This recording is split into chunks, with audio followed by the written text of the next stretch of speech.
On to the issue of regulation, which we've touched on to a degree, but Darren Henry. Thank you, Chair.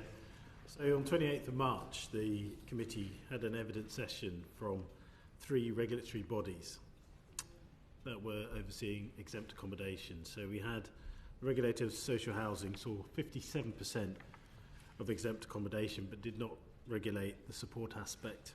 Care Quality Commission reported, and the Charity Commission mentioned that it had commented on the lack of regulatory oversight and is seeking more granular data from charities. So the current regulatory structure is complex and confused, we think. So regulators say they lack clear knowledge of how much exempt accommodation they regulate, and there are gaps in the remit. So how will these gaps be addressed? Well, I think there are 2 or 3 things there. So first of all, I refer you back to the point that I made about we as the committee, we as the government would like to sometimes compartmentalise things into easy brackets so that we understand how it operates. But this very generic term, supported exempt accommodation, covers a multitude of different types of provision, and it's no surprise, therefore, that there are a multitude of different regulators that are involved. So all of the people you mentioned, if there's a care element, the CQC have some responsibility. However, I do not disagree with the chairman with regard to the fact that this is a very complex sector, and anything that we can do to simplify it would be welcomed.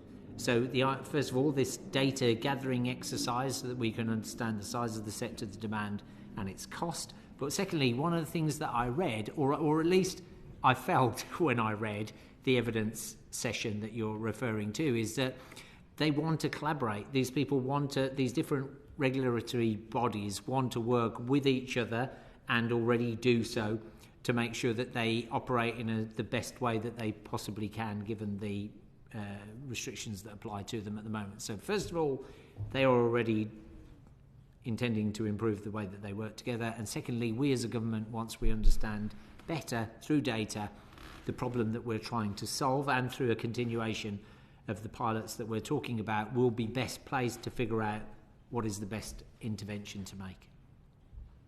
Would you have a time frame on when you'd expect reasonably to have gathered that data to then make a decision?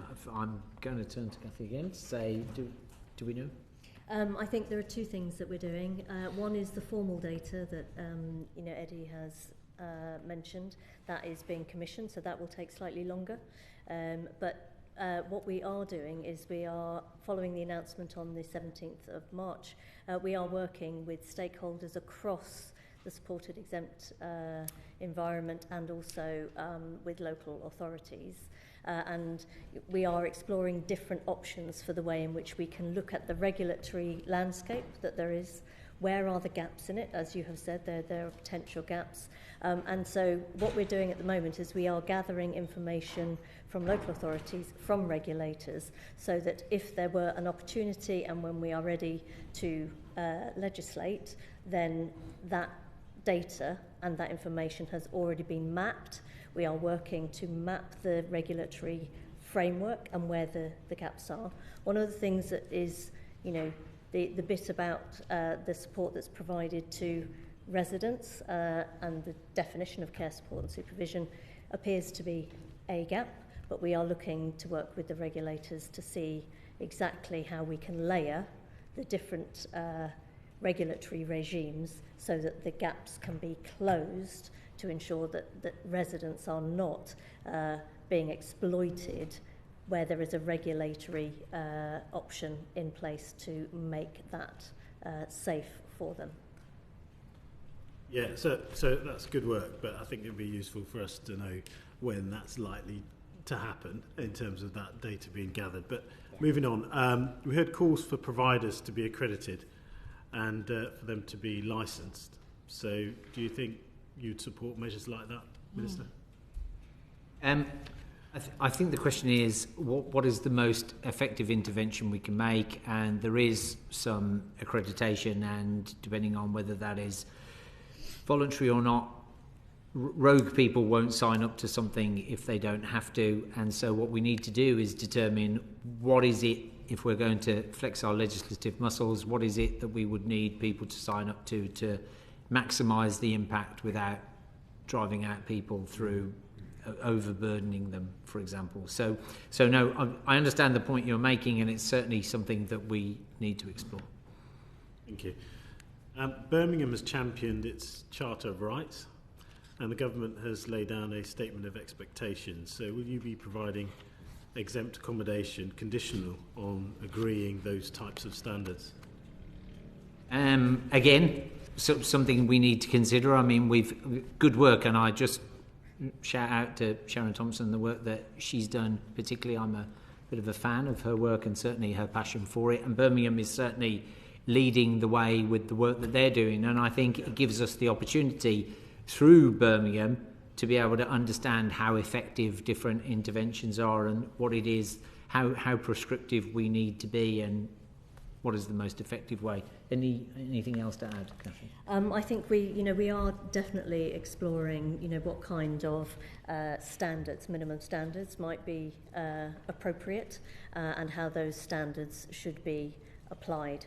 We definitely need to ensure that what we are doing is on top of the accreditation. We are definitely needing to have a look at mandatory support standards, how those support standards then are enforced, if we're going to enforce them, and what its relationship is then with housing benefit in terms of payment of housing benefit related to standards that need to be met. So that is the package of measures that we are engaging in a wide-ranging consultation with the sector and with local government on, and Minister Rutley has referred to the work that's already been done in conversations on care support and supervision.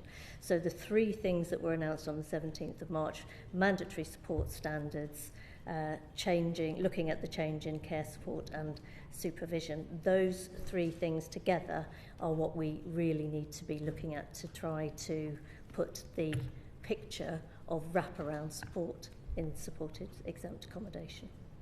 Thank you. Okay, thanks.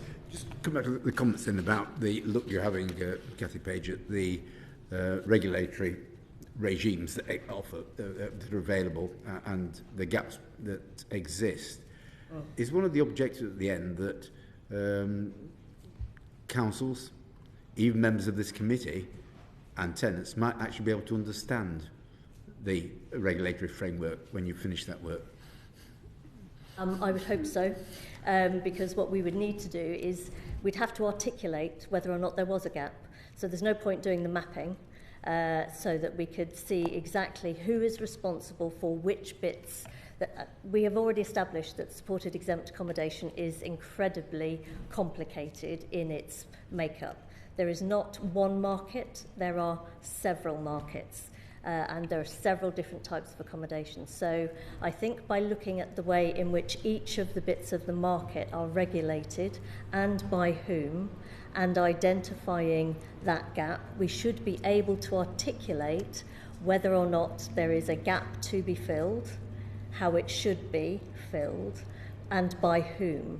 And it's whether or not we are talking about the possibility, which we are discussing with the consultees that we're talking to at the moment, whether or not there should be a national oversight body of any description to help local authorities determine what should be happening in their local area, and to help them understand better how they can approach from a national perspective changing things. So, Chair, can I just give a brief answer and say I think that's an admirable ambition, one that I would fully endorse, and it should be our objective. Yes, and the Minister's going to understand it as well, presumably. Amen.